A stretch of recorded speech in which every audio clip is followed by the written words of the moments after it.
Good evening there, everybody. What is happening? Hopefully, y'all are having a wonderful day today. So, anyways, man, I thought that I would talk about this little video. I thought that I would review this little video by Dante's Boxing Nation. The video wasn't too long, so this video probably isn't going to be too long. But I just thought that we would talk about Vergil Ortiz's performance last night against Aegis Velasquez. Of course, it was a very tough fight for Vergil Ortiz. There were even a couple of moments where he got very badly hurt, actually, in the second round. I thought that he tumbled to the ground, and to be honest with you, I thought that it should have been called a knockdown. And I don't think I'm the only one with that opinion, but it is what it is. It wasn't called a knockdown. Bottom line is this: Aegis Velasquez, like I said, he's an okay fighter, but he's not going to win against any of the A-grade fighters. Like I said, he reminds me a lot of a fighter that came around in the early 2000s named DeMarcus Chop Chop Corley.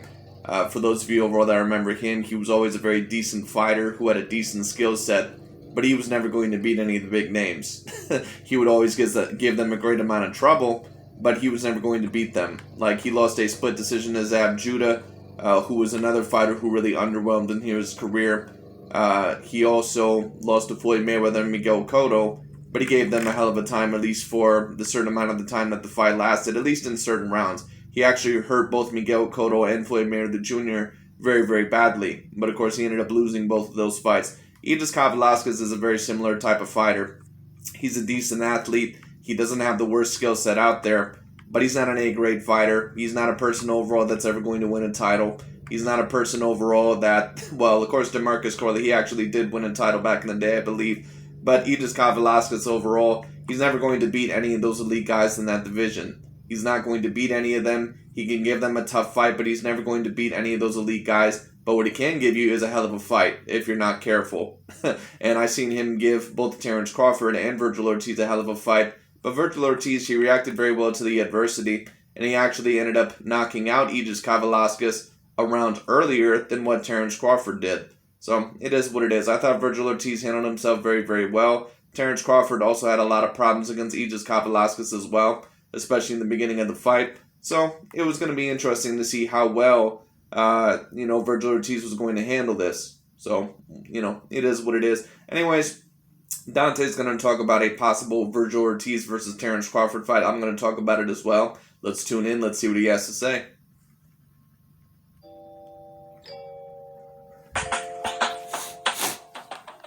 Dante's Boxing Nation, what's going on, guys? So Vergil Ortiz, he stops the Mean Machine Velasquez in the 8th round in a very entertaining fight. I thought this was the perfect fight to build towards a Terence Crawford fight. So Crawford, he reacted to the fight, and he reacted to Vergil Ortiz calling him out afterwards. So the first thing Terence Crawford said as he was watching the fight is, "I told you he could punch," referring to Ortiz getting hurt really bad in the 2nd round. Crawford will go on to say that Ortiz was moving back with his hands down, and he got tired in the fight. And then Crawford, he responded to Ortiz calling him out again at the end of the fight. He said, "They love throwing my name around. I love y'all too. Congratulations on the win, Vergil Ortiz."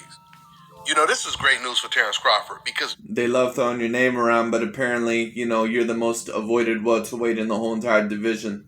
Even though you're with Top Rank, and basically every other elite welterweight ain't with them.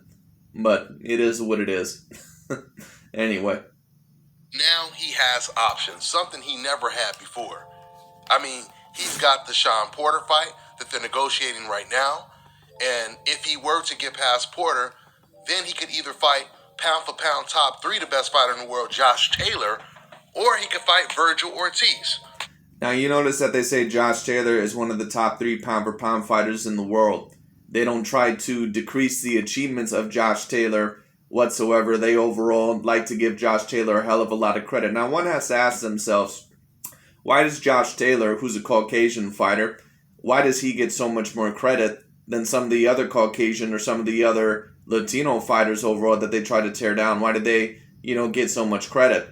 Because Josh Taylor, even though he clearly was the best at 140 pounds, if he were to move up to 147, no one would truly think overall that he would be the best there. No one thinks that Josh Taylor is going to get past Terence Crawford or Errol Spence Jr. To be quite honest with you, even though Josh Taylor, it's very obvious he is a very skilled fighter, I'm not even sure if Josh Taylor would be able to get past Danny Garcia or Sean Porter. Like, that is that's a very tough task for Josh Taylor. So it is what it is. But the reason why Dante calls Josh Taylor one of the top 3 pound-for-pound fighters in the world, and the reason why he'd never like to call Vasyl Lomachenko or Canelo Alvarez, the reason why overall he doesn't like to compliment them, is because Vasyl Lomachenko and Canelo Alvarez, they were the number 1 pound-for-pound fighters at the time when people were really lauding them with praise. If Josh Taylor was ranked as the number 1 pound-for-pound fighter on some list, Dante wouldn't give him the same level of praise.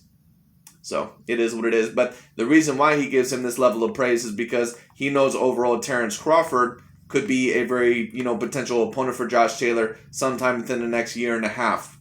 And if Terence Crawford were to win against Josh Taylor, he can say, wow, I told you guys Terence Crawford was the number 1 pound-for-pound fighter. Look at the fighter he just beat, one of the top 3, top 5 pound-for-pound fighters in the world in Josh Taylor. Josh Taylor is a very decent fighter. Don't get me wrong, he did unify a very talented division. Jose Ramirez is a very talented fighter. Regis Prograis is a very talented fighter. Victor Postol is a decently talented fighter. And there's been some other names on the resume too as well that I may not be mentioning. But would I rank, Josh Taylor as one of my top 3 pound for pound? Absolutely not. He wouldn't even be within my top 5. And a certain amount of people may disagree with that. When we talk about it, like I said, my number 1 pound for pound is Canelo. My number 2 is Errol Spence. My number 3 is either Tyson Fury or Terence Crawford. And then at number 5, you can have a lot of people there. You can have, Manny Pacquiao debatably there. You can have overall Teofimo Lopez debatably there. I suppose if you wanted to say Josh Taylor is there, maybe you could. But that's up to you. Because Manny Pacquiao, when it comes down to it, he had a win against Keith Thurman not too long ago. Alexander Usyk is very dominant as well. And there's a couple of other fighters as well. So it is what it is. Those are both 2 big, huge fights. Now, don't get me wrong. Terence Crawford defeating a Josh Taylor is a very big deal. Josh Taylor overall is, in my opinion, one of the top 10 pound-for-pound fighters in the world. But I also have to see you do, at least when it comes down to it, because I wouldn't claim any of the fighters that Josh Taylor beat are 100% A-plus fighters. I need to see him go in the welterweight division. I need to see him do some business there. Now, if he, let's say, were to fight Danny Garcia or were to face Sean Porter, and overall, if he were able to defeat them, then I would say, okay, this dude obviously is an A-plus fighter. I think that Josh Taylor, I think that he is an A-grade fighter, but he's an A-grade fighter. I don't know if I see him as an A-plus fighter. That's the thing. Some of these other guys that, Vasyl Lomachenko fought, and what's his name? Canelo Alvarez. These guys have fought A-plus fighters. Canelo Alvarez fought a dude in Gennady Golovkin that was hands down one of the top 3 pound-for-pound guys in the world. And he was an A-plus fighter. Vasyl Lomachenko beat Galen Morrigan. Now that being said, of course, Galen Morrigan, of course, he, was smaller. But, it is what it is. And, of course, Errol Spence, he ended up defeating Mikey Garcia. But Mikey, some would debate maybe that he's not A-plus and that he's A. Some would debate overall that Josh Taylor, that he's a better fighter than Mikey. Some people would debate that. That's up to you. That'd actually be a great fight. I'm not sure who would win that fight between Mikey Garcia and Josh Taylor. That would be an excellent fight. Now, me personally, I believe that Terence Crawford, he should choose the Vergil Ortiz fight before he chooses the Josh Taylor fight. I think to make the Josh Taylor fight really big, Josh Taylor should move up to 147, fight one of the top 5 guys, and then they fight against each other. That would make that fight far more bigger than what it would be right now. But if Crawford decides... I agree with you, but that's assuming overall that Josh Taylor even gets past those guys. I'm not even sure if he can get past the top 5 there. I mean, when we talk about Josh Taylor versus Keith Thurman, or Josh Taylor versus Danny Garcia, Josh Taylor versus Sean Porter, do we see him getting past any of those guys? I mean, for those of us overall that, know of Josh Taylor's skill set and overall know what type of a fighter he is, once again, don't get me wrong, Josh Taylor is a very decent fighter. But do any of us see him beating Keith Thurman at a decent point? Or do any of us see him beating Errol Spence or Terence Crawford? Or once again, I'm not even sure if he can defeat Danny Garcia or Sean Porter. And can he defeat a Manny Pacquiao at this point in time in his career? I don't think he'd be able to defeat him. I think Josh Taylor, I think that he probably could be Yordenis Ugas. Maybe. Maybe. but I'm not sure if he can beat any of those other guys. To just fight Josh Taylor right away, and he were to beat him, that would still be a huge win on his resume, because once again, Josh Taylor is pound for pound one of the best fighters in the world. But Vergil... He is pound for pound one of the best fighters in the world, but he's not top 3. But once again, the reason why Dante is trying to rank him that high is so Terence Crawford is looked at in a better light. Because he knows that Canelo Alvarez defeated one of the top 3 pound for pound fighters in the world, and that Vasyl Lomachenko also defeated one of the top 10 pound for pound fighters in the world overall when he was at his peak. So, it is what it is. Ortiz, he's a very dangerous fighter. I mean, he looked very sharp in this fight against Velasquez. He has a very good jab, a very good right hand, punches to the body. But one thing I did notice with him is when he had his hands up, which is what you're supposed to do, you're supposed to keep your hands up, that's when Velasquez managed to hurt him with an uppercut. And then when the Mean Machine hurt Ortiz, all of a sudden we seen a different Ortiz, where he was no longer measured, and he just started swinging for the fences and making it a brawl. Which was... He did, and I do think overall that he has to be a little bit careful with that. But let me say this: he he didn't get himself knocked out yesterday, but he does need to be careful with another opponent, because if he faces another opponent, say like a Keith Thurman or a Danny Garcia, and they get him hurt, and all of a sudden he starts trading with them, that may not work, because some of these other guys, they're decent counter punchers, and overall they have even a bigger amount of power than what Aegis Velasquez does. So he'll have to be careful. It's very effective against Mean Machine, but that would be a very, very dangerous way to fight against Terence Crawford. So it may actually work a little bit more against Terence Crawford overall than what you would think. Now, let me say this. I do think overall that's not a necessarily intelligent thing to do against Terence Crawford. But sometimes Terence Crawford, sometimes he'll exchange with opponents as well, and keep his hands down a little bit too much. Sometimes he'll brawl a little bit too much for his own good. You can see this in certain fights against Felix Diaz. I believe there's one round where Terence Crawford actually got a little bit hurt against Felix Diaz. I think it was in round 7 where he was brawling a little bit too much on the inside for his own good. And Terence Crawford, even against Aegis Velasquez, he let him get a little bit too close, and he got hurt a couple times in that fight. So Terence Crawford, and also against Yuriorkis Gamboa, you can see it against there. He got very badly hurt in that last round, in the 9th round, I believe it was, right before he knocked Yuriorkis Gamboa out. Well, TKO, I guess, but you know what I mean. It is what it is. So Terence has to watch out for that as well. Hopefully, we get these fights. Hopefully, Sean Porter, he takes the Terence Crawford fight. He has absolutely no reason to turn it down, so I believe the fight will come to fruition. Errol Spence suffering that injury, there's no telling if he's even going to come back this year. And if he doesn't come back this year... That's so interesting that Errol Spence, which is a guy that they like, all of a sudden came out with an eye injury a week before the fight, and Errol Spence isn't faking it. He's not trying to get out of the fight. But when Tyson Fury apparently came down with COVID, they said overall that Tyson Fury was trying to get out of the fight. Once again, it shows you overall who they like and who they don't like. But it is what it is. Then that makes Crawford versus Porter top 2 the biggest fight of the year so far.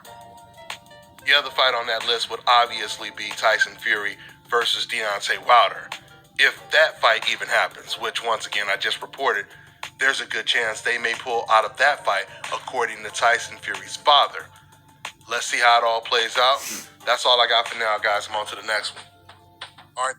Anyways, that's really about it for that. So anyways, I think it's going to be very interesting. We'll see overall what happens with that. Do I think Vergil Ortiz is ready for someone like Terence Crawford? We'll see. What I'm going to say is this. Vergil Ortiz is a very decent fighter. And if he is, if he's going to face someone like a Terence Crawford or an Errol Spence next or someone of that sort, I would say overall maybe have a fight against Danny Garcia or Sean Porter or maybe even against Keith Thurman next. Because to be quite honest with you, Vergil Ortiz, he is very talented. He has a potential of possibly defeating any one of those guys. A certain amount of people, they may actually disagree with me. Now, don't get me wrong, that all those fighters also have a decent chance of possibly defeating him. But Vergil Ortiz is a very talented fighter. He's obviously got A-grade power. He's a very powerful puncher. He's very disciplined. He's a decent counter puncher. He always usually keeps his hands up when it comes down to it. he does sometimes get a little bit too wild and crazy, especially when he gets hurt, as shown yesterday. Hopefully he doesn't do that in, future fights, at least, to the point to where it's going to harm him. But we'll see what happens. Actually what would be a decent fight? Josh Taylor versus Vergil Ortiz. That'd be a very interesting fight, because I'm not really sure who would win that fight. To be honest with you, I'd probably put my money on Vergil Ortiz. So, it is what it is, but that'd be an interesting fight. Anyway, we'll see what Vergil Ortiz does. I think overall that he's ready for the big boy welterweights now. His level of competition has kept rising for the past couple of fights. And of course, we've seen, him get hit up a little bit, but we've also seen him get a knockout, I believe, in the 8th round in both of his past fights, and him seem somewhat prepared for it. So, overall, Vergil Ortiz, he seems like he's somewhat ready for the limelight, and it's going to be very exciting to see where he goes. But anyways, that's really about it for me today. Thank you all so much for watching. I'll talk to you all later.